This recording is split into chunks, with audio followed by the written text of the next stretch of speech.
right, it's time to talk about an album that, well, it's from a group that I've never really dove into, which is hard to believe. And yeah, I figured this is the time to do it. So let's dive in.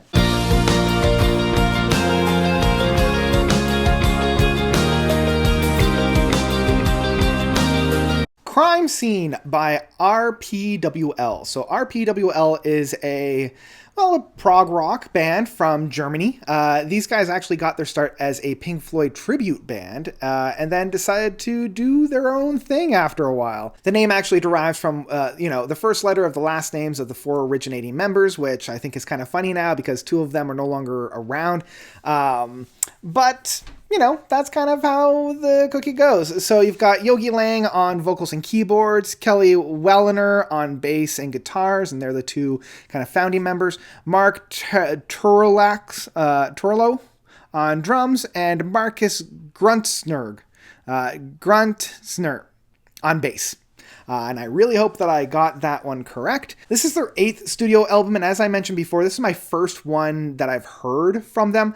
I shouldn't say that. I did hear Tales from Outer Space from 2019, but it really didn't impact me all that much, so I was kind of excited and interested to see what Crime Scene would have to deliver, the album that they released this year. The one thing that made me really excited about this is the length and the structure. It's 6 songs over 45 minutes of music, and I'm like, that's a perfect amount of time that I have for a new band that I kind of want to check out.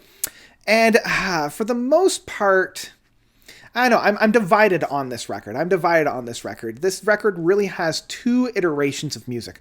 The first one is, for lack of a better term, kind of boomer rock, classic rock, kind of like a generic radio-friendly rock that I would hear from kind of like the cutouts from bands like It Bites or anything basically from John Mitchell in that sense.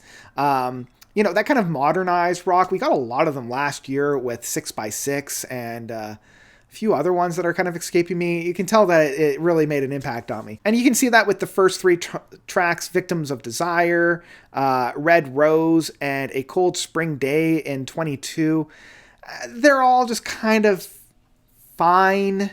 It's really not anything to write home about. It's basically just accessible rock music. That's fine.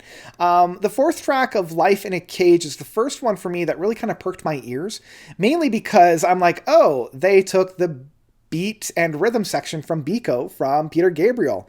That's a choice. And I mean, Life in a Cage, I wonder if it was In the Cage from Genesis. Again, another homage to Peter Gabriel.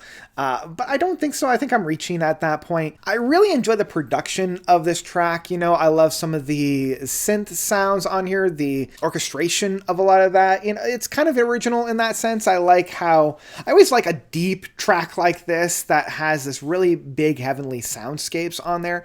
And it was fun. It was serviceable, but I couldn't get over the fact that it was essentially just Biko with a very interesting kind of flavor and flair to it. But then we come into the second half of this record with King of the World, the big 12, almost 13-minute track, and Another Life Beyond Control, almost an 8-minute track. And these 2 tracks really do provide that kind of more... It's kind of flouting the gray area between retro prog and modern prog. I at least really enjoy the ebbs and flows that we have for King of the World. It was a really, really fun time. This is more of what I'm expecting from progressive rock bands. If you had told me that RPWL was a prog rock band with the first 4 tracks, I would have been like, the first track of Victim of Desire was 8 minutes long, but it didn't really feel like a prog band. It didn't really feel like a prog track. It wasn't until King of the World that I'm like, okay, I understand the label now. I kind of get it. And this is the kind of music that I love. Like it's giving me flavors of Ekelin. Love that band, and I really hope that I have more music from them soon. I love that really meaty bass line that starts off this album and is kind of permeated throughout the entirety of the track. I also love the chorus work. It's very infectious. I love the lead singer and how much of a command he has on that vocal string there. I love that really powerhouse, that soaring soundscapes. It almost has a little bit of like In the Court of the Crimson King feel to it, with without being a complete ripoff or an homage. It just kind of has a little bit of a flavor on there. That's how you apply, your influences to a track. And I love the guitar work on here. I can definitely see how they were a Pink Floyd tribute band. It's got that Gilmour-esque serene guitar works that I really enjoy. It has that really powerful command, and I love the crescendo. I love the ending of this track. It feels like a cathartic release. It's a powerhouse. It really is. It's an absolute powerhouse. The ending track of Another Life Beyond Control is interesting. I think like this single track it's distilled my entire enjoyment of this album into one track, in that like half of the album I really love and the other half I'm just kind of neutral about, and I feel like within this track in particular, it feels like they're playing. So like it starts off and it really plays around with this one guitar lick that has this very distorted commanding guitar that's like this, and I'm not all that invested in that. I'm not all that excited, and it feels like when we get past that, we get into some of the best music that we have on this record. I love the chorus work. I love that build. I love that, big stadium kind of rock that we have on this record. But once we get past it, it feels as though this track runs right into a brick wall when we get back into that.